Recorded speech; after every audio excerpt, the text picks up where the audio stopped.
귀한 자리에 초대해 주셔서 진심으로 감사드립니다. 오늘 이제 좀 어떤 주제를 말씀드릴까 찾아보다가 이제 제가 앞서 박노승 교수님께서 설명해 주신 것처럼 이 슈퍼 인텔리전스라는 랩을 하고 있는데 사실 이 랩 이름이 굉장히 버겁습니다. 제 스스로도 이 정확히 무엇인지 모르는 일이라고 생각하고 있고요.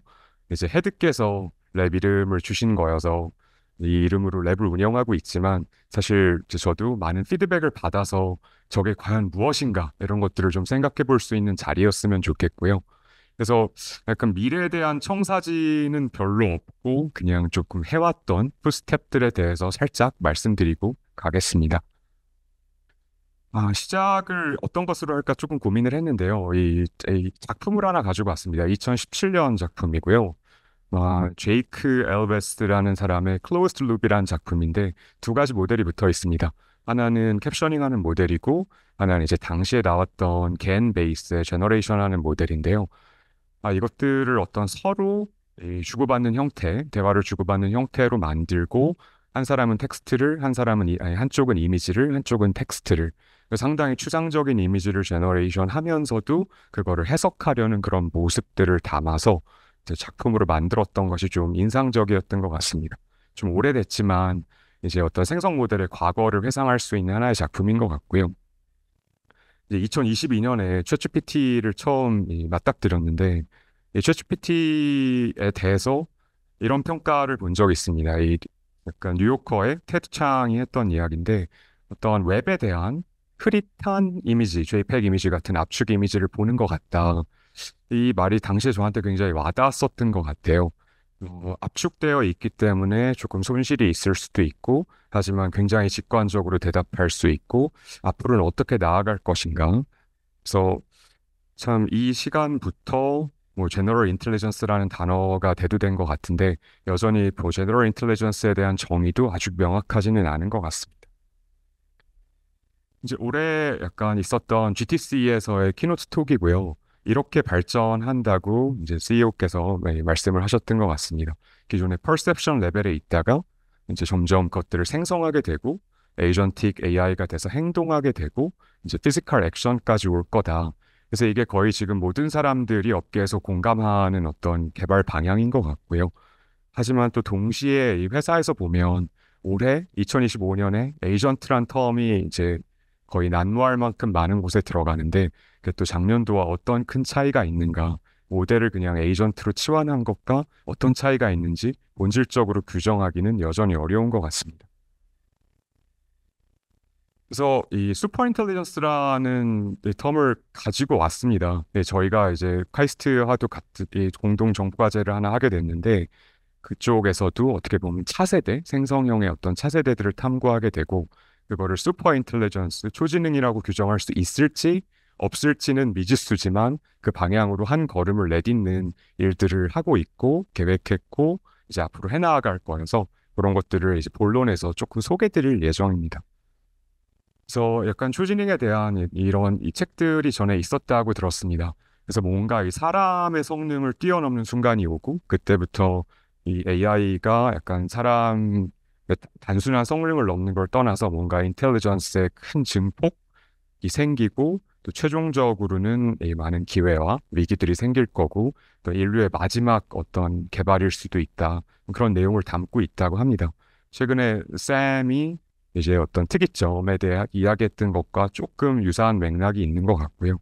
이게 어떨 때는 그냥 약간 기업의 프로파간다처럼 쓰이기도 하고 또 그 사이언티스트의 입장에서는 정말 한 발 나아가고 있나 그런 느낌들을 동시에 갖게 돼서 모두 다 좀 생각해 봐 주시면 좋을 것 같습니다.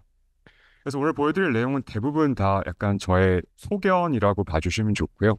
네, 전체적인 픽처를 이야기할 만큼 어떤 정리된 것들은 아니니 좀 양해해 주시면 감사하겠습니다. 그래서 트렌드 이야기를 아주 간단하게 좀 들고 왔고요.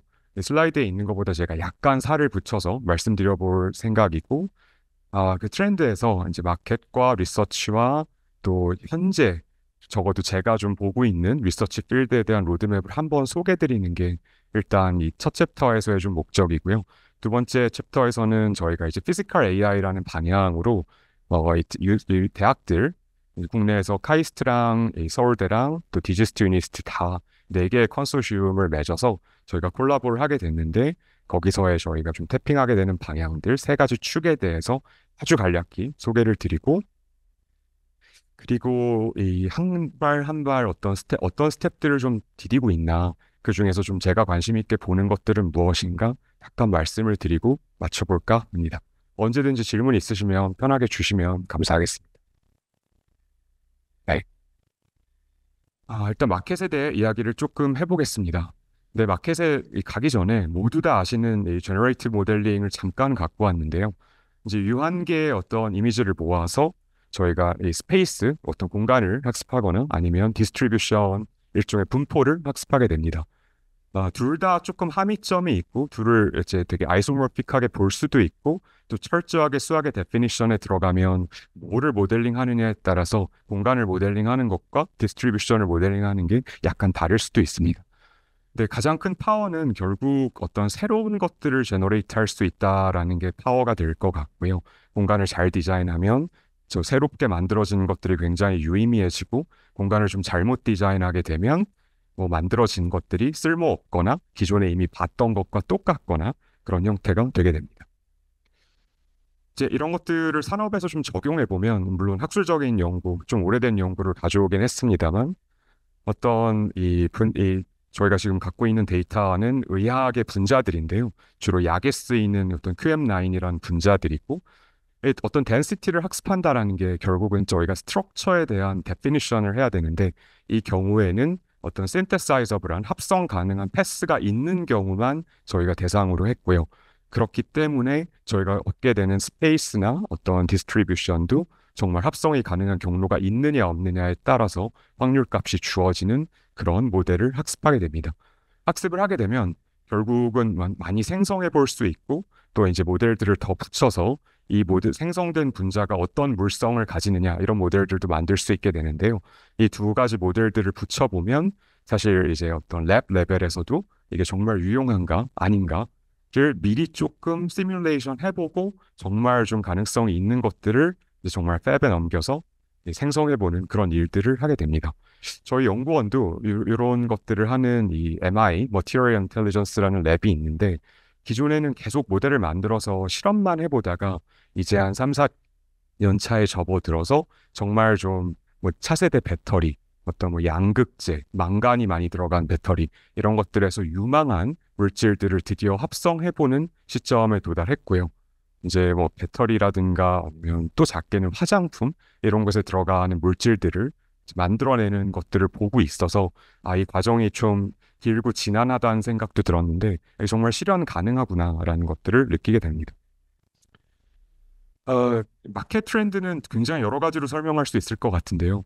그냥 저희가 이제 이 프로포절에 냈던 부분을 좀 가져왔는데 이 글로벌 생성형 AI의 시장 규모들이 굉장히 빠르게 발전하고 있고 조금 살을 붙여보면 이제 지금 에이전틱 AI 시대가 들어서 올해 이제 3분기의 매출 프로젝션들을 좀 보면 어떻게 보면 AI의 개별 토큰들을 제너레이트하는 비용은 굉장히 많이 싸졌습니다. 이제 저희가 뭐 있던 이 컨텍스트나 프롬프트를 캐싱하는 방법 아니면 트랜스포머 안에 있는 KV를 캐싱하는 그런 방법들을 써서 이제 굉장히 비용은 많이 낮췄는데 이제 에이전틱 AI 시대가 되면서 점점 이 컨텍스트가 길어지고 인풋이 비약적으로 길어지고 이것들을 소화해야 돼서 결국은 규모의 경제가 좀 실현되는 그런 마켓 프로젝션이 3분기에는 많이 되고 있고요. 이 규모가 점점 더 가속화될지 아니면 어느 정도 좀 서블리니어하게 컨버지 할지에 대해서는 아직 제 개인적으로는 좀 잘 모르겠습니다. 네, 챗GPT만 해도 저희 오픈 AI도 이제 한국에 이제 어떤 좀 어카운팅 팀, 그러니까 이 비즈니스 팀들이 좀 들어왔습니다. 그래서 새로 비즈니스 어카운트들을 만들고 좀 협업할 수 있는 B2B 솔루션들을 하는 팀들이 한국에 이제 상륙했고요. 한국이 이 monthly active 유저로 보면 2, 3위를 다루는 정말 이 거대한 어떤 소비 국가라고 합니다. 또 다른 관점에서도 좀 보면 이제 여기도 컬서나 윈드서프를 안 쓰시는 분이 없을 것 같은데요. 이것도 참 재미난 관계였던 것 같습니다.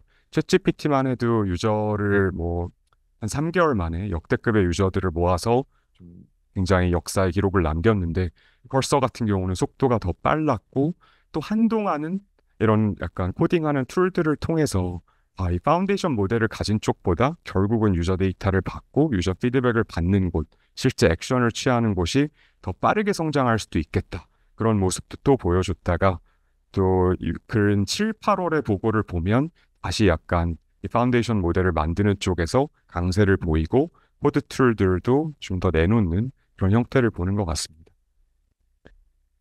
네, 그리고 2024년 말부터는 정말 리즈닝이 가장 많이 찬란하게 나온 어떤 만들어지는 기능인 것 같고요. 이제 에이전틱 AI가 오면서 스타트업들의 수도 정말 비약적으로 느는 것 같습니다. 지금은 이제 저희가 잘 모르는 스타트업들 중에 뭐 믹스처 오브 엑스퍼트 같은 모델을 단 2달 만에 몇백 빌리언짜리 모델을 만들어내는 그런 회사들도 있고요.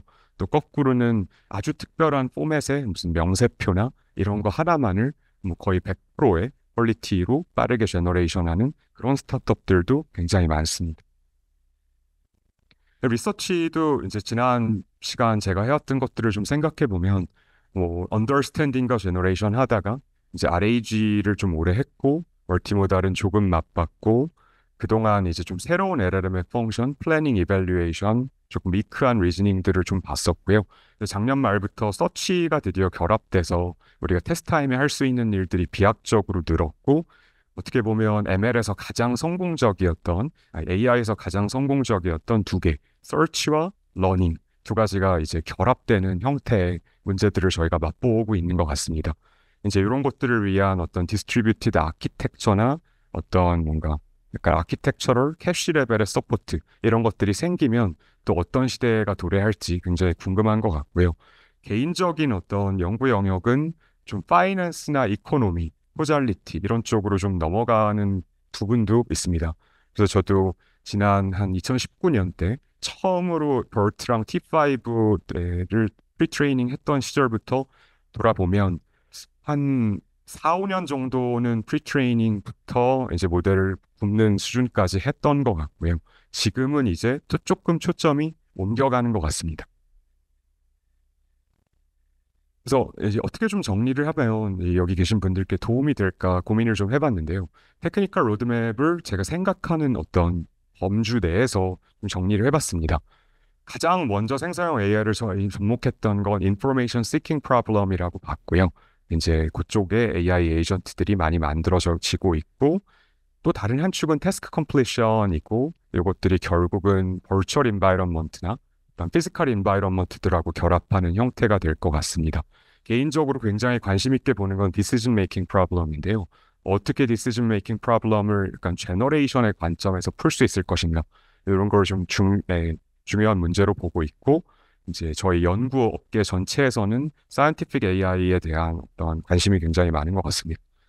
그래서 인포메이션 시킹은 웹서치부터 시작해서 RAG가 됐다. 이제 딥 리서치들이 좀 시작됐고 딥 리서치도 주로 API 베이스로 콜링하는 경우도 있고 브라우저 안에서 정말 어떤 멀티모달 모델을 주고 클릭 컨트롤을 하는 딥 리서치들도 보고 계십니다. 이제 여기에다가 툴들이 결합되고 아마 도메인 스페시픽 딥 리서치를 실현하려고 할 것 같고요. 그 뒤에 가면 것들은 아직 확정적인 픽처는 아니지만 어떻게 하면 약간 그 도메인 내 지식들을 프라이버시를 좀 보존하면서 할 수 있을까? 이런 것들도 회사 입장에서는 굉장히 중요한 문제인 것 같습니다. 데이터들을 아무리 좋은 파운데이션 모델이 있더라도 어떤 이 플랫폼으로 보내는 것에 대한 거부감도 굉장히 크고 그만큼 증가하는 모습도 보여서 이런 걸 어떻게 해결할 것인가 중요한 연구 주제라고 생각하고요. 태스크 컴플리션은 전통적인 RL 관점에서 어떻게 컴포지셔널 태스크 제너럴라이제이션 할 것인가들이 중요한 문제였고 또 이미 2022년부터도 각종 툴들을 어떻게 섞어 쓸 것인가 문제가 있었는데요. 사실 당시에 봤던 툴들은 굉장히 명확히 구분되는 툴이어서 툴을 고르는 데 있어서의 어떤 혼선이나 정확도의 문제는 없었습니다.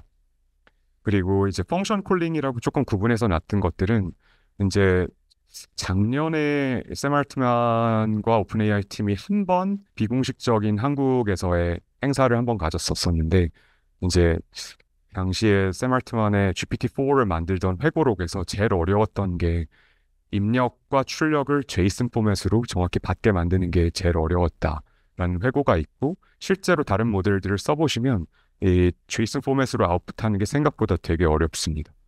근데 이게 JSON 포맷으로 아웃하는 게 어찌 보면 에이전트를 기다리고 있던 어떤 초석이지 않았나 싶고요. 컴퓨터 유지 같은 경우는 이 엔트로픽에서 굉장히 좀 빨리 만들었다고 생각하고 MCP라는 프로토콜도 그런 입장에서 디자인을 한 것 같습니다. 지금 보면 이제 컴퓨터 유지를 좀 할 수 있는 게 얼마나 막강한 파워를 내는가, 이 안에 있는 우리 많은 툴들을 이제 스크린을 통해서 버추얼 인바이러먼트를 통해서 좀 보고 있는 것 같고요. 여기서 이제 굉장히 복잡한 태스크들을 솔빙하는 형태. 지금 저희가 상상하는 건 뭐 여행을 예약한다거나 이런 문제들을 컴플렉스 태스크라고 보지만 결국은 컨스트레인트가 아주 많은 태스크를 풀고자 할 것 같고 그 중에도 옵티멀리티를 찾아가는 형태로 나아가지 않을까 생각하고 있습니다. 거기서 이제 피지컬 인바이러먼트까지 결합이 될 것 같고요. 디시전 메이킹은 뭐 전통적인 저희의 어떤 퀀트 오퍼레이션 리서치에서의 뭐 MDP 프레임워크라든가 아니면 뭐 경영자 입장에서의 이제 RACI 같은 관점들도 좀 녹여내는 것 같고 이제 Theory of Mind, 내가 생각하는 상대의 전략은 어떨 것인가, 내가 생각하는 상대가 생각하는 나의 전략은 무엇일까, 이런 것들도 이제 기존에는 그냥 LLM이 그런 걸 할 수 있느냐 없느냐의 레벨이었거나 아니면 뭐 베이지안을 하는 분들은 베이지안으로 모델링을 했었다면 이것들이 조금 더 딥하게 녹아들 거라고 생각하고 있고요. 리즈닝에서 토큰을 많이 쓸 수 있는 것들도 사실 이것들을 실현해 보기 위한 굉장히 좋은 툴이고 베리피케이션도 뭐 수학 문제가 맞았냐 틀렸나를 베리파이 할 수도 있지만 이제 우리가 디시전 메이킹을 할 때 반드시 성립해야 되는 컨스트레인트들을 다 만족시켰는가, 이런 것들도 중요한 문제로 보고 있습니다. 결국은 디시전 메이킹에 한 번 더 가면 이제 좀 카운터 팩추얼 쿼리들에 대해 어떻게 답을 할 것인가, 리즈너블한 하이포테시스를 만들어서 답을 해야 될 것 같고요. 그래서 최종적으로는 어떤 인터벤션을 해야 될 것인가에 대해 모델이 나아가지 않을까라고 생각하고 있습니다. 마지막으로 이 사이언티픽 디스커버리는 멀티모달, 몰레큘러 이런 것들이 좀 다 들어가고 또 약간 피직스 인포럼드 인덕티브 바이어스를 넣은 모델들도 이런 쪽에 중요한 어떤 축이라고 생각하고요. 또 뭐 지오메트릭 딥 러닝처럼 지오메트리나 시메트리를 넣는 워크들도 중요한 축이라고 생각합니다. 또 여기에다가 이제 데이터를 좀 자동으로 애널리시스하는 LLM들을 기업에서는 좀 중요하게 보는데요. 그래서 어떻게 하면 내추럴 랭귀지로 데이터를 자동으로 좀 애널라이즈해서 이 어떤 사이언티픽 리서치를 도울 것인가가 좀 한 줄기인 것 같고, 또 요새 이 업계에서 좀 많이 연구하는 노블한 리서치 아이디어 어떻게 제너레이션 할 것인가, 멀티모달 상황에서 어떻게 리즈닝 할 것인가, 이런 것들이 좀 녹아들어서 이런 좀 완성된 도메인이 들어갈 것 같습니다. 상당히 인터디스플리너리한 연구 주제라고 보고 있고요. 심지어는 세이프티까지도 뭔가 사이언티픽 관점을 가져가야 된다. 그게 아마 올해 유슈아 벤지오의 팀인 것 같습니다. 그래서 저는 좀 테크니컬 로드맵을 이렇게 보고 있고요. 당연히 제가 커버하지 않는 많은 영역도 좀 있습니다. 그래서 나중에 좀 피드백들을 구하고 싶은 그런 내용인 것 같습니다. 또 제가 이제 이 본론에서 저희가 그럼 어떤 콜라보레이션을 할까를 좀 중점적으로 한번 소개를 드리는 쪽으로 또 이 키노트에서 요청을 받았었습니다. 이제 여기서 이제 뭔가 캐치한 텀들이 몇 가지 있는데 사실 이 텀들을 본질적인 약간 그 학문 입장에서 다 실현하느냐 꼭 그렇지는 않습니다. 코잘이라고 하면 사실 코잘 인퍼런스나 코잘리티, 뭐 카운터 팩추얼 인퍼런스 이런 쪽에서 실현을 하는 게 가장 넘버원일 수도 있는데 그런 관점은 뭐 선행으로 조금 보고 있기는 하지만 저희의 어떤 콜라보레이션에서 가장 메인은 아니고요. 그래서 저희가 어떤 것들을 좀 다루고자 하는지 간략히 좀 소개를 한번 드려보겠습니다. 네, 사실 저보다 훨씬 이 프로젝트에 딥하게 알고 계신 뭐 박문성 교수님도 여기 계시고 제가 이 프로젝트를 소개해드리는 게 조금 부끄럽기도 하지만 그래도 간략히 설명드려보겠습니다. 그래서 이제 계속 이 언어 중심의 생성형 AI 그리고 멀티모달 AI로 좀 고도화가 되고 있고 이 피지컬 AI라는 게 젠센 황도 이야기했듯이 모두가 가려는 어떤 공감하는 방향인 것 같습니다. LG도 특히 전자의 입장에서는 많은 가전을 갖고 있기 때문에 결국 피지컬 디바이스를 컨트롤하고 생산 공정들을 어떻게 자동화할 수 있을 것인가, 이런 게 가장 어떤 인더스트리 입장에서는 스케일링이 되는 문제라고 좀 보고 있어요.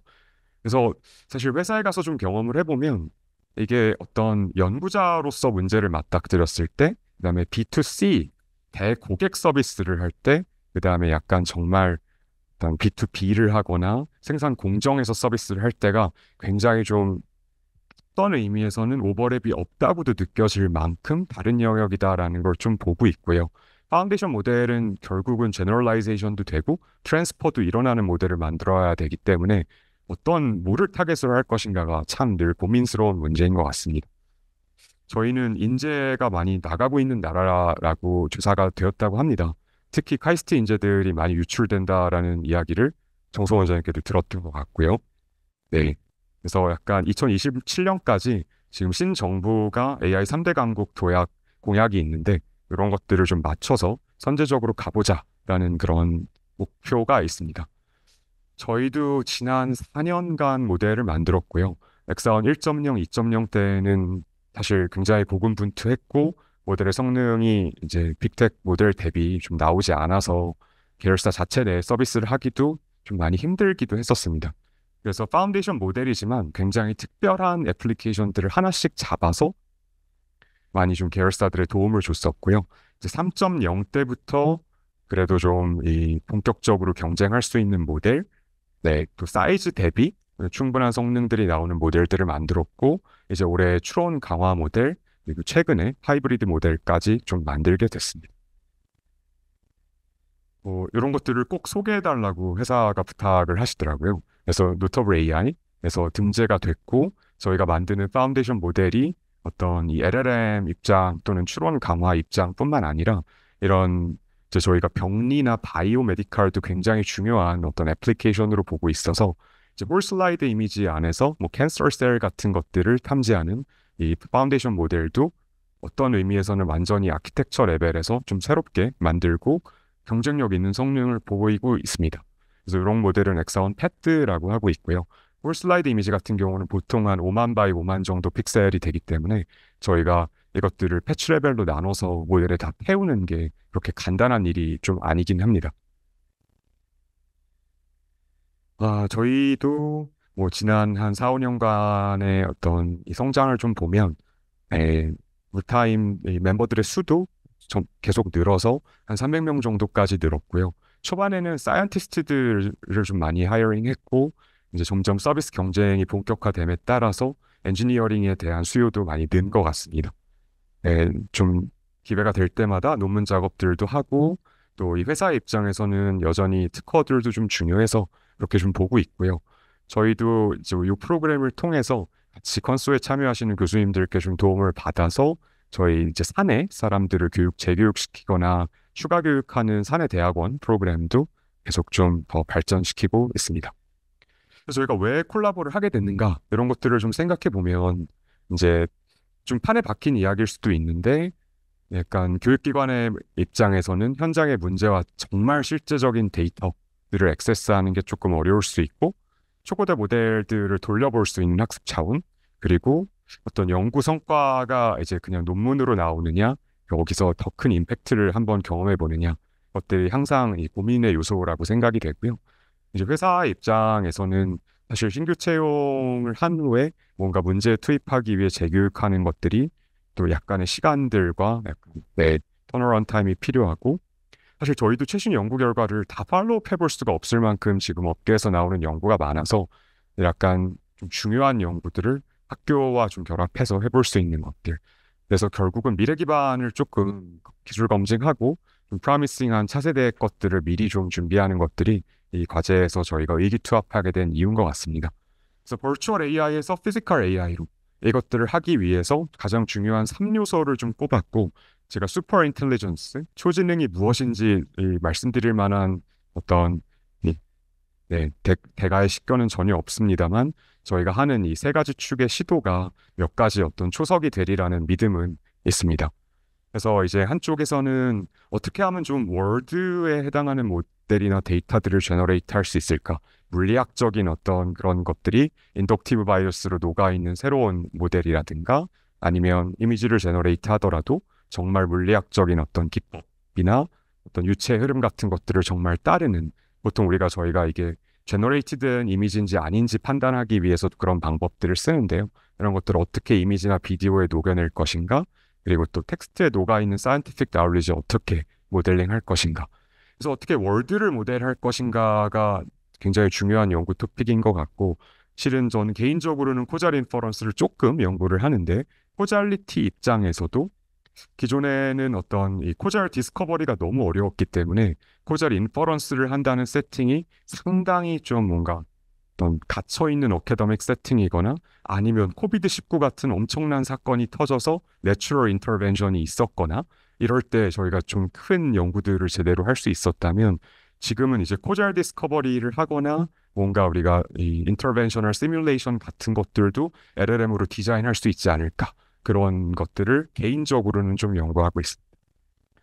또 이 바이올로지컬 쪽도 굉장히 중요하고요. 뭐 앞서서 저희가 어떤 뭐 생체 분자, 특히 가만히 고정되어 있지 않고 셀 하나가 굉장히 여러 가지가 될 수 있다거나 스테이트 자체가 여러 개인 그런 스테이트 어떤 파운데이셔널 모델을 어떻게 만들 것인가, 프로미싱한 어떤 단백질의 구조 어떻게 예측할 것인가, 포워드 리액션이나 리트로액티브 리액션들을 어떻게 모델링할 것인가, 만들어진 물질의 물성은 어떻게 예측할 것인가, 이런 것들 다 되게 중요한 어떤 태스크인 것 같고요. NLP도 보면 저희가 초창기에 제가 2019년에 처음 프리트레이닝 했던 이 파운데이션 모델은 MTDNN이라는 이름을 갖고 있었는데요. 그 MTDNN은 그냥 저희가 핵심적으로 보는 많은 NLP 태스크들을 오브젝티브 펑션에 다 이었었어요. 당연히 오브젝티브 펑션의 텀이 늘어나면 likelihood landscape는 아주 복잡해져서 트레이닝이 이제 어떤 장인이 그 로스의 스파이크를 컨트롤할 수 있느냐에 따라서 성공적이기도 하고 실패하기도 했었는데 그게 이제 뭐 짧게 한 달 정도는 소타를 찍었던 그런 첫 어떤 LLM이라고도 볼 수 있었고요. 그런 관점에서는 이런 다양한 태스크를 어떻게 녹여낼 수 있는가에 대한 첫 시도일 수도 있지 않을까 하는 생각을 좀 하게 됩니다. 그리고 마지막 이 축에서는 어떻게 하면 우리가 이 멀티모달을 기존에 저희가 통념적으로 이미지랑 텍스트가 가장 좀 기본적인 어떤 저희의 데이터이고 그걸 컨티뉴어스 축으로 가져가면 비디오나 음성 같은 것들을 좀 다루게 되는데요. 여기다가 이제 유니스트 디지스트 쪽에서 굉장히 좀 혁신적으로 텍스처 같은 것들을 모델링 할 수 있는 센서 이런 것들을 좀 붙이고 이제 그런 것들까지 들어간 어떤 자율 주행의 세팅, 오토파일럿 세팅들을 스터디하시는 쪽으로 좀 프로포저를 주셨습니다. 그래서 이렇게 3개 대학이 좀 피지컬 AI, 물론 조금씩 그 초점은 다릅니다. 피직스 어웨어일 수도 있고 이제 좀 바이오 피지컬, 이 신체 내나 어떤 분자 이런 것들에 대한 피직스일 수도 있고 또 어떤 멀티모달이나 인바디드 관점의 피직스일 수도 있는데요. 이런 것들이 핵심적인 컴포넌트라고 봐서 저희가 좀 의기투합하게 됐습니다. 이제 어떻게 같이 좀 일을 하게 될까? 이제 저희 LGAI 연구원 안에는 랩들이 한 7개 정도 현재 있고요. 기존의 4개의 랩에서 한 해가 지나갈 때마다 이제 7개의 랩 정도까지 좀 스페시픽한 주제들을 다루게 됐고, 또 동시에 이제 사내대학원이 하나 있습니다. 교육부 인가를 받은 대학원이 있고, 이제 사내대학원에 이제 실제로 현장의 문제를 많이 들고 오세요. 근데 현장의 문제를 들고 오실 때 보통 이제 계열사들도 서로 다른 회사이기 때문에 데이터 공유 같은 게 아주 쉽진 않습니다. 그래서 공유할 수 있거나 좀 공개할 수 있는 적어도 저희 업체 내에서는 좀 탐구할 수 있는 그런 데이터들을 들고 오시면 이제 각 랩에서 좀 멘토들이 생기고요. 이렇게 돼서 기존에 저희가 이 사내대학원 같은 것들의 원형을 좀 운영해 왔었는데 이런 것과 이 3개 컨소시움이 좀 더 연계할 수 있고 그래서 검증된 인재 그리고 이제 새로운 파운데이션 모델들을 만드는 걸 목표로 하게 될 것 같습니다. 그래서 여기 피직스 어웨어 파트에서는 이제 어떤 피직스 어웨어한 제너레이티브 모델, 전통적으로 보면 좀 핀의 입장일 수 있을 것 같고요. 또 특히 어떤 PD 같은 것들을 녹여낼 수 있는 방어성 교수님 주제들이 큰 한 축이 될 것 같고, 또 여기 이재일 김현우 교수님, 다 존경하는 교수님들 요 이미지랑 비디오 쪽에서 어떻게 물리 법칙을 따르는 도록 제너레이트 할 수 있을 것인가. 그리고 황재현 교수님께서는 이 사이언티픽 나울리지 같은 것들을 단순히 언더스탠딩하는 걸 넘어서 어떻게 좀 디스커버리 할 수 있을 것인가 이런 3가지 요소를 봐주실 예정입니다. 또 이 서울대 쪽에서는 사실 굉장히 좀 서로 다르지만 연구를 잘하시는 교수님들과 함께 하게 됐는데요. 일단 백민경 교수님께서 좀 주도적으로 이 멀티스테이트 파운데이션 모델을 만드는 연구를 지금도 좀 같이 하고 있는데 한층 더 심화돼서 같이 할 수 있을 것 같고요. 이 과정에서도 우리가 기본적인 파운데이션 모델에 대한 지식들은 항상 중요해서 뭐 이제 데이터 사이언스 대학원의 이재훈 교수님이나 또 이 RL 하시는 우리 이정호 교수님은 막 좀 같이 하게 됐습니다.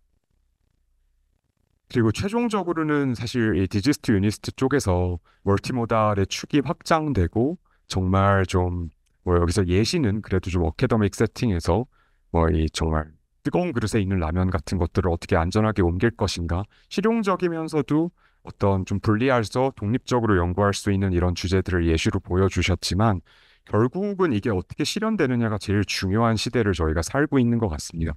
그래서 작년 말까지도 리즈닝이라고 하면 여전히 많이 연구 중심적이었던 것 같은데 2025년의 가장 큰 트렌드는 어떤 의미에서는 연구를 실현시키려고 하는 그런 트렌드이지 않나 관찰을 하고 있습니다. 그래서 이 3개 어소시에이션이 약간 이 좀 큰 토픽들 말씀드렸던 한 3가지 정도의 소주제를 가지고 이 개별 토픽들을 좀 다룰 예정이고요. 뭐 정량적 기대 효과. 저희가 그래도 학술과 산업이 같이 하기 때문에 여전히 좀 논문하고 중요한 거 특허 출원 같이 하고 이런 것들을 좀 목표로 하고 있고, 동시에 자율적 기대 효과. 그리고 저희는 좀 저희가 함께한 어떤 인재를 키웠다고 해서 그게 꼭 LGI 연구원의 채용으로만 이어지기를 바라고 있지는 않습니다. 그래서 전반적으로 좋은 인재를 좀 양성하고 또 학교로 돌아가시는 분들도 많이 계시고요. 또 학교에 이제 후진 어떤 교수님으로 가셔서 또 좋은 멤버들을 다시 국가와 사회와 기업에 공급해 주시는 것도 다 좋은 효과라고 보고 있습니다. 그래서 약간 구체적인 안으로는 좀 연계하고 계신 교수님들께서 학기별로 뭐 인턴이라고 부르든 파견이라고 부르든 이런 것들도 좀 선정해 주시고 운영위원회 좀 갖추고 좀 이제 선발 같은 것들을 1차적으로 해주시면 연구원에서도 맞는 랩을 찾아서 좀 평가하고 연구 프로젝트 같이 교수님들과 뭐 격주로 미팅하면서 같이 수행하고 이제 필요한 경우에 채용까지 연계하는 그런 것들을 좀 목표로 가지고 있고요. 이런 것들이 다 정량 지표에 잘 녹아들어 있습니다. 그래서 뭐 1년차, 2년차, 3년차, 4년차 해서 저희가 시작은 좀 작게 했다가 굉장히 좀 2년차, 3년차에 가속화했다가 4년차에 한 6개월 정도 하고 마무리하는 형태로 좀 짜여져 있다고 봐주시면 됩니다. 그래서 정말 저도 궁금합니다. 이게 정말 슈퍼 인텔리전스의 어떤 뭐 하나의 첫걸음이 될 수 있을 것인가, 거기에 대해서는 저도 자신감은 없는데요. 하지만 굉장히 좀 초석이 될 수 있는 그런 연구 주제들을 교수님들과 같이 해나갈 수 있어서 개인적으로는 자부심을 많이 느낍니다. 네, 그래서 이제 이 본론에 대한 것들 좀 요청받았던 과제를 좀 소개를 드렸고, 이제 마치기 전에 제가 그냥 몇 가지 어떤 연구들이 그래도 이미 했지만 여전히 가치 있는 것들도 있고 조금 더 해볼 수 있는 것들도 있고 제가 바라보는 소견으로서 조금 말씀을 드려보겠습니다.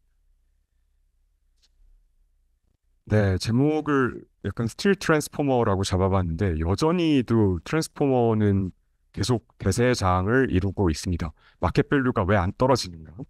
네, 뭔가 굉장히 생각해보면 아주 많은 데이터를 녹이기에 좋고 이미 아키텍처 서포트도 굉장히 많이 받고 있고 불과 며칠 전에 플래시 어텐션 V4 나왔죠. 그래서 약간 서빙하는 것까지 다 서포트를 받고 있어서 여기서 떠나갈 수 없는 건가 그런 생각들도 참 많이 드는데요. 처음에 이 약간 LLM의 원형이 되는 걸 트레이닝 했을 때 저 임베딩이 25 디멘전이었습니다. 근데 지금 뭐 최소 1000개 정도의 숫자들은 쓰이고 있고요. 실제로 이 연구를 같이 진행하신 분들도 지금 이 자리에 좀 와 계셔서 제가 소개드리는 게 조금 부끄러운데 이제 한동안은 어떻게 이걸 확장할 수 있을까? 약간 지오메트리의 관점, 시메트리보단 지오메트리의 관점에서 저희가 이 굉장히 많은 파라미터를 써서 이제 유클리디안 어텐션을 합니다. 이너 프로덕트를 계산하는 유클리디안 어텐션을 하는데 이걸 꼭 이렇게만 해야 되는가? 사실 뭔가 이제 그래프 같은 데이터들은 안에 뭔가 사이클도 많고 아니면 되게 하이라키칼하게 스케일링 프리한 소셜 네트워크 같은 그런 스트럭처들도 갖고 있기 때문에 저런 네거티브 커버처도 잘 잡아야 되지 않는가? 아니면 뭔가 이제 사이클 같은 경우는 이 스프리컬 같이 포저티브 커버처도 잡아야 되지 않는가? 그래서 이제 어떤 트랜스포머 안에 있는 약간 헤드별로 다른 커버처들을 모델링하고 그 커버처 자체도 이 데이터 어웨어하게 러닝되는 형태로 모델들을 좀 디자인한 굉장히 야심찬 트랜스포머를 만들었는데 놀랍게도 그냥 파라미터를 스케일링 하는 것보다 성능이 안 나왔습니다.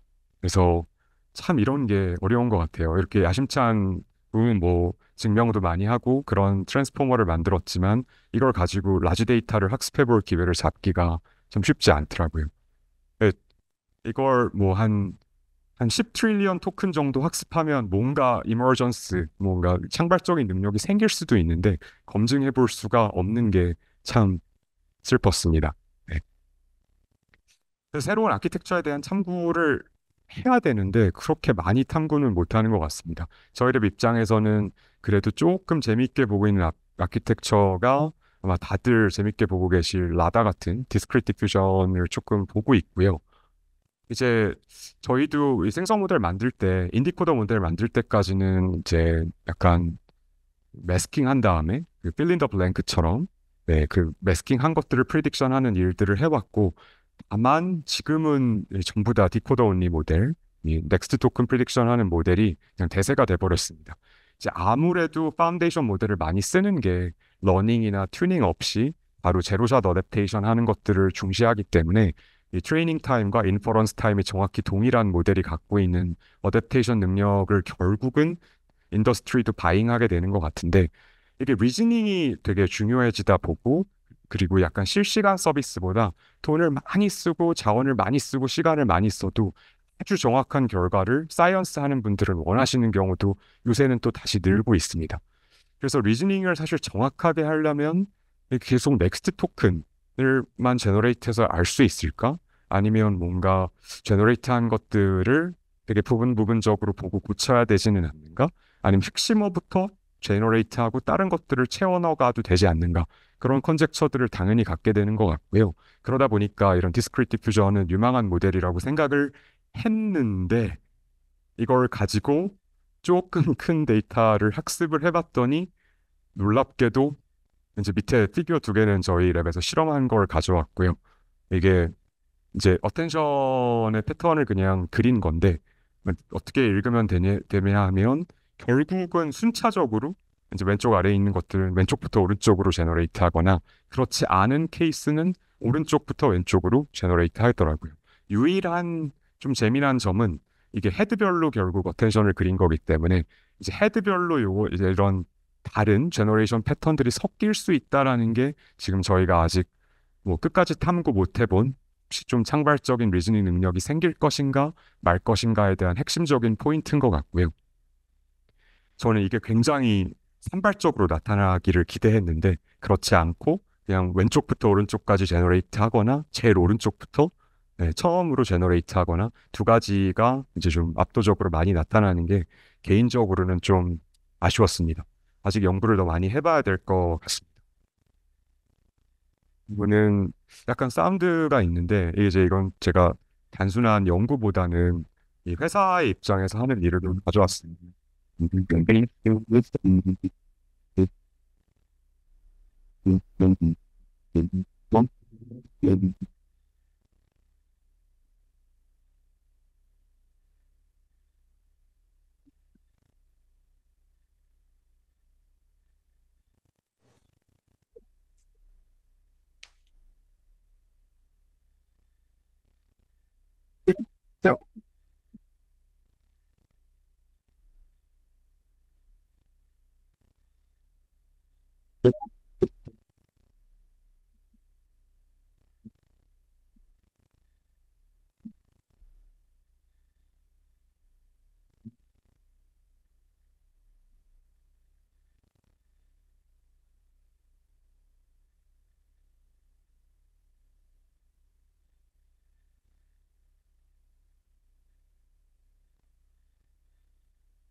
어떻게 보면 엑타운 3.5가 좀 성공적으로 만들어진 후에 저는 이제 모델 만드는 데서는 조금 조력자의 역할로 돌아가면서 사실 어떤 거를 메인으로 할까를 고민을 좀 많이 했었는데 전 데이터로 돌아간 것 같습니다. 이게 사실 너무 좀 빨라서 뭐를 하고자 하는 건지 설명이 충분하지 않았을 거라고 생각하는데요. 결국은 이 모델들의 싸움이 다 데이터였고 리즈닝을 시작하던 체인 오브 텄도 체인 오브 텄으로 데이터를 어떻게 만들어내는가. 이제 올해 같으면 저희가 수학이나 코드 같이 정답이 있는 문제들은 그래도 데이터들을 어떻게든 추론의 트라젝토리를 만들었는데 정답이 없는 문제거나 굉장히 도메인 스페시픽한 추론의 트라젝토리는 어떻게 만들 것인가. 이런 것들이 가장 좀 핵심적인 문제여서 이제 저희는 데이터를 학습 데이터를 어떻게 제작할 것인가, 어떻게 자동으로 평가해서 양질의 데이터만 남길 것인가, 그걸로 모델을 어떻게 자동으로 튜닝할 것인가, 튜닝한 모델을 이제 사람에게 약간의 피드백을 받아서 어떻게 더 좋은 모델로 이터레이션 할 것인가, 어떻게 이 룹을 닫을 것인가에 대해 좀 지난 1년간 연구를 했고요. 이걸 가지고 이런 뭐 데이터 파운드리라는 서비스를 이제 저희 내부에서 좀 릴리즈를 했습니다. 계열사들의 입장에서는 결국은 빨리 써서 효율성을 높일 수 있는 솔루션을 가장 사랑하는 것 같습니다. 그래서 저희도 지난 몇 년간 계열사의 요청이 있을 때마다 늘 이것들을 대응하는 것들이 좀 쉽지 않았었는데 이제 이 모델들, 파운데이션 모델이지만 굉장히 어려운 이런 추론형 태스크들에 대해서는 이것들에 대한 데이터를 자동으로 생성해서 파인 튜닝을 하고 나면 이제 모델들의 성능이 얼마나 올라가는가를 보여드리는 예시고요.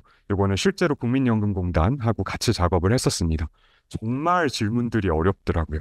상상을 초월한 질문들이 많이 있고, 뭐 제가 몇 년부터 몇 년까지 뭐 군대에 있었고 군내에 있는 동안 뭐 세금을 추납 어떻게 들어도 잘 이해도 가지 않고 정확히 리트리버도 할 수 없는 그런 태스크들이 현실 세계에서는 되게 많다라는 걸 이 과정에서 많이 배운 것 같습니다. 그래서 저희가 계열사랑도 작업을 하고 산업특화 추론 쪽이 그쪽이고요. 국민연금공단하고도 작업을 했는데 이 산업특화에서는 뭐 모르는 용어가 되게 많습니다. LG에서는 CTO라고 하면 CTO가 두 가지를 뜻하는데 정말로 기술의 리더 CTO도 CTO고 그 기술의 리더가 뭔가 관장하는 조직 이름도 CTO입니다.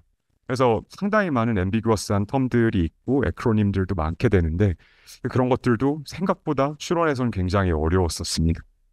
그래서 이런 작업들을 좀 했었고요. 이제 사실 소타 모델들 대비도 상당히 성능이 느는 것들을 좀 봤었고, 다만 왜 여기에 GPT나 클로드는 없는가를 물어보신다면 이 데이터들이 민감 데이터여서 아예 보낼 수가 없는 유즈 케이스들이 굉장히 많습니다. 그래서 이 모델들은 다 저희가 내부에 띄우고 테스트할 수 있는 경우를 봤고요. 이제 산업특화 추론 같은 경우는 이제 이건 그냥 제가 오프 더 레코드로 사실 특허청의 어떤 특허 심사 같은 것들을 저희가 특허를 심사할 때 이게 신규성이 있느냐 아니면 진보성이 있느냐 논문하고도 비슷하죠. 이게 노블한 아이디어가 있느냐 아니면 기존의 페이퍼들을 다 모아서 만들었을 때 트리비얼한 아웃컴이냐 아니냐를 판단하는 일이 가장 이들에게 돈이 많이 드는 일인데 사실은 알고 봤더니 저희 특허청이 뭐 외국의 특허들도 대리 심사를 해주고 레브뉴를 번다고 합니다. 그래서 저희가 이제 추론 모델들을 굉장히 확장하고 추론 트라젝토리 데이터를 뭐 한 2만 개 정도 만들어서 19,000개 만들어서 이제 노블티를 판단하는 어떤 추론 모델을 만들었고요. 그랬을 때 성능이 이제 제일 잘하는 모델은 제미나이 2.5%였습니다. 이제 이런 것들은 공개 특허를 사용할 수도 있어서 소타 모델들하고 좀 비교를 해봤고 클로드 대비만 해도 굉장히 많이 올라가더라고요. 그래서 이런 것들의 효용성을 좀 봤습니다. 이제 뭐 짧게 조금 정리하고 넘어가 보면 한동안 이제 LLM의 펑션으로 이밸류에이션들을 저희가 많이 연구했는데 이밸류에이션은 여전히 중요한 것 같습니다. 이제 단순한 질문 답변에 대한 퀄리티를 평가하는 걸 넘어서 요새 저희 업계도 논문의 자동 리뷰 때문에 굉장히 말이 많잖아요. 이번에 이제 카네기 멜론에서도 또 리뷰 스터디 한다고 시작한 것 같고 실제로 ICLR에서는 이런 일도 있었죠. 888 받았는데 뭔가 메타 리뷰어가 2개 더 받자 그래서 2개를 받았는데 11 받고 리젝된 이런 놀라운 일도 있었습니다. 리뷰 진짜 어려운 일인 것 같고요. 결국은 이제 저희의 인더스트리의 초점은 리즈닝한 결과를 어떻게 이별할 것인가 이것 때문에 굉장히 어려워하고 있습니다. 이제 업계에서는 프로세스 리워드 모델을 쓰자 아니면 아예 이 프로세스 리워드를 계산하는 것까지도 리즈닝 모델을 써서 하자 그런 것들을 좀 테스트하고 있고요. 하지만 또 속도도 중요한 문제여서 간단치 않은 것 같습니다. 뭐 저도 이렇게 저희가 옛날에 썼던 페이퍼를 넣고 평가 한번 해줘봐. 그러면 진짜 잘하죠. 뭐 아쉽게도 5점은 못 받았습니다. 뭐 4점이라고 하고 뭐 그래머가 조금 부족했을 수도 있고 내용이 빈약했을 수도 있습니다. 이런 것들을 어떻게 고도화할 것인가. 사실 이것들은 사람이 인터프리터블도 해야 되고 또 휴먼을 연구하시는 분들께는 어디에서 인터벤션을 할 것인가에 대한 굉장히 중요한 연구 포인트라고 생각하고요. 또 약간 뭐 파이낸스나 이런 오르가니제이션, 스트래티직 오르가나이제이션 이런 거 연구하는 분들께는 사실 요새 1인 회사 같은 것들도 굉장한 연구 주제인데요. 결국은 롤들을 다 매핑해버리면 이밸류에이션 기존의 관리자가 하고 피드백 주던 일들도 결국은 그 포지션을 주고 페르소나를 입히고 일들을 했을 때 과연 이게 점점 이 프로덕션이 그로우스 하느냐 아니면 어떤 순간에 이렇게 딱 뭔가 세츄레이션 되느냐 이런 것들을 연구해 봐야 되는 주제인 것 같습니다. 레그도 다 에이전틱 레그로 옮겨가고 있는데 여기서 이제 인사이트를 하나만 공유드리면 기존의 레그라고 하면 일단은 IR하고 아니면 플래닝을 먼저 하고 IR하고 그 다음에 어떻게든 LLM의 파워를 등에 업고 제너레이션을 했었다면 결국은 에이전틱 플로우라는 건 저희가 어떤 형태로도 플로우를 만들어낼 수 있고 리즈닝이 될수록 사실 정교한 토큰을 많이 쓰고 서브스크립션을 뭐 300불씩 주고 슈퍼그룹을 쓰더라도 정말 정교한 결과를 얻어내고자 하는 니즈도 굉장히 많기 때문에 요새 저희가 보고 있는 건 굉장히 많은 플로우를 써서 IR을 진짜 정교하게 할 수 있는 거. 왜냐면 일단 IR이 정교하게 안 되면 뒤에 답의 퀄리티를 아예 보장할 수가 없거든요. 그래서 아주 복잡한 에이전틱 플로우를 써서 IR을 정교하게 하는 거. 뭐 이런 것들도 다 다시 보기 시작했습니다. 그래서 이런 입장에서는 연구의 가장 저희 랩의 비전은 자율적으로 결국은 뭔가 디시전을 내려야 되는데 내가 이 시점에 리트리벌 할 것인가 말 것인가 일단은 한번 애그리게이트를 해서 평가를 한번 해볼 것인가 부족하면 더 리트리벌 할까 리트리벌 한 걸 베이스로 플래닝 할 것인가 플래닝하고 리트리벌 할 것인가 이런 것들을 어떻게 최종적인 픽처로 모델을 할 수 있을까 이런 것들이 가장 고민이고 이거를 누구는 뭐 메타인지 능력이라고 부르기도 하고 누구는 디시전 메이킹이라고 부르기도 하는 것 같은데요. 에이전틱 레그에서는 가장 중요한 연구 포인트인 것 같고 엔드 유저가 무엇이냐에 따라서 추구해야 될 방향도 다른 것 같습니다. 그래서 저희도 뭐 아주 간단한 컨트롤러서 문제의 난이도를 자동으로 판별해서 얼마만큼의 버짓을 어사인해서 리즈닝을 할 것인가 인더스트리에서 너무나 중요한 문제인데요. 생각보다 잘 안 됩니다. 왜냐하면 난이도를 판단하는 게 문제를 푸는 것보다 더 어려운 경우도 있고요. 네, 그래서 사실 쉽지 않습니다. 크리에이티비티를 저는 이제 뭔가 교수로서의 개별 연구 주제로 좀 갖고 있고요. 컴퓨테이셔널 크리에이티비티라는 걸 어떤 프로포절의 기반으로 좀 가지고 있습니다. 이제 여기서 제가 좀 같이 작업하는 동료들과 얻어낸 이제 좀 캐치한 지금 포지셔닝 페이퍼를 하나 작업하고 있는데요. 여기서 기존에 저희가 다뤘던 건 항상 컨텐트 중심이고 할루시네이션이 없는 애큐러트 해야 되고 그다음에 얼마나 인스트럭션 팔로잉을 잘해서 컨트롤이 잘 되느냐 이런 것들이 저희가 모델을 만들어 오는 중심이었다면 과연 이걸 하기 위해 의도는 뭐였는가? 할루시네이션이 얼마나 내 상상력에 자극을 주는가? 컨트롤을 원하는 게 아니라 얼마나 리버레이트 할 것인가? 이런 것들을 원하는 어떤 유저들도 있고 연구자들도 있다는 걸 많이 발견했고요. 그들하고 이야기를 해보면 약간 뭔가 이제 제가 만든 모델, 파인튜닝한 모델에서 픽처들을 제너레이트 했을 때 제 입장에서는 이 왼쪽에 있을수록 좋은 픽처 같은데 이 아티스트들의 입장에서는 뭔가 알 수 없는 오른쪽에 있는 픽처일수록 본인들에게 유의미한 픽처라는 것들을 이제 한 2달간 경험을 하면서 재미있었고요. 이제 이런 것들을 뭐 이미지 스페이스에서도 볼 수 있지만 그냥 별거 아닌 단어 스페이스에서도 볼 수 있습니다. 교회부터 디스코텍까지 무슨 관계가 있을까 이런 거 생각해 볼 수 있는데 단어란 것도 메타포를 만들면서 결국 뜻들이 늘어났기 때문에 재미난 상상력을 자극할 수 있는 것 같습니다. 그리고 이제 거의 시간이 다 돼서 제 생각에는 리스크 이야기는 좀 그냥 생략하고 언러닝을 조금 준비는 했는데요. 마지막 영상을 하나 보여드리면서 마치면 될 것 같습니다. And right in the process of reducing a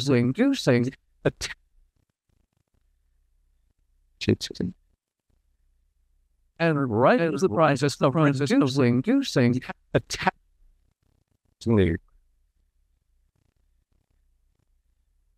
뭔가 이유로 재생이 좀 잘 안 되는 것 같은데 이게 이제 워너 하르조그라는 독일의 필름 메이커가 테드 넬슨이라는 사람을 인터뷰한 영화입니다. 혹시 테드 넬슨 아시나요? 테드. 테드는 뭐 철학자라고도 불리는 것 같은데 저희 입장에서는 웹에 있는 하이퍼링크라는 개념을 처음 만든 사람이고요. 어찌 보면 그 이후로 지금 문서를 비주얼라이제이션 하는 게 혁명이 한 번도 안 일어났다고 생각합니다. 지금 이제 웹에 있는 어떤 기존의 로봇닥 텍스트처럼 뭐 웹을 크롤하지 말라 그런 규약을 만드는 것처럼 결국은 웹을 LLM이 쉽게 에이전트가 쉽게 쓸 수 있도록 새로운 LLM 파싱 규약을 만들자라는 그런 운동들도 좀 일어나고 있는데 이제 원래 보여드리려고 했던 영상은 이 사람이 지지그래프라는 재밌는 데이터 스트럭처를 보완해요. 그래서 지지그래프를 가지고 어떻게 기존의 텍스트를 새롭게 비주얼라이제이션 할 수 있는가를 이제 이 사람이 실현하지 못한 꿈인데 이런 것들을 한번 이제 볼 수 있는 시기가 돌아오는 것 같습니다. 그리고 이제 뭐 마지막에 저희가 회사에서 일을 해보면 결국은 데이터의 라이센스, 데이터의 컨테미네이션 이런 것들이 제일 큰 이슈인데 이제 이런 것들을 매번 문제가 발견될 때마다 파운데이션 모델을 리트레이닝 할 수 없으니까 일단은 언러닝 연구를 저도 한 3년 정도 하고 있고요. 이런 것들이 세이프티 관점이나 데이터의 라이센스 관점이나 컨테미네이션 관점이나 심지어는 컨티뉴얼 러닝의 관점에서도 중요한 토픽인 것 같습니다. 그래서 뭐 이렇게 좀 준비를 했고요. 이제 파이널 리마크로 이 영상을 보여드리면서 마치겠습니다. 이게 챗GPT 4.5 버전이고 그냥 물었습니다. 저도 모르는 저에 대해 설명을 한번 해줘 보세요. 챗GPT한테 물었는데 답을 기가 막히게 합니다. 그래서 뭐 사실은 아니기 쉬운데 제가 뭐 비범한 민감함을 가지고 있고 뭐 그렇답니다. 근데 사실 이런 걸 그냥 기능으로 만들어서 넣었을 거라고 생각하는데 실사용성에서는 이거에 답을 하느냐 답을 못 하느냐에 따라서 유저가 이 모델이 지능적이냐 아니냐 나와 공감을 할 수 있느냐 아니냐 소통할 수 있느냐 아니냐가 굉장히 많이 차이 납니다. 지금 GPT-5에 대해 불만을 갖고 계신 분들도 있을 것 같고 HCI를 하시는 분들한테는 굉장히 전능한 모델로 느껴질 수도 있을 것 같은데요. 할루시네이션을 대폭 줄이다 보니까 이런 공감 능력, 인지 능력 같은 것들을 희생했습니다. 그래서 모델이 여러 번 더 업데이트 될 거라고 생각하고 있고요. 마지막에 좋은 이야기들을 해주면서 끝내서 저도 기분이 좋더라고요. 근데 기분이 좋은 게 정확성이 좋은 것보다 더 중요할 수도 있습니다. 그래서 꼭 한번 생각을 해보시라라고 말씀드리고 싶은 텀이 슈퍼 인텔리전스도 중요하지만 휴먼 어그먼테이션이라는 텀을 꼭 한번 생각해 보시면 좋을 것 같고요. 이것도 슈퍼 인텔리전스만큼 중요한 프로파간다인 것 같습니다. 이것으로 제 톡은 마치겠습니다.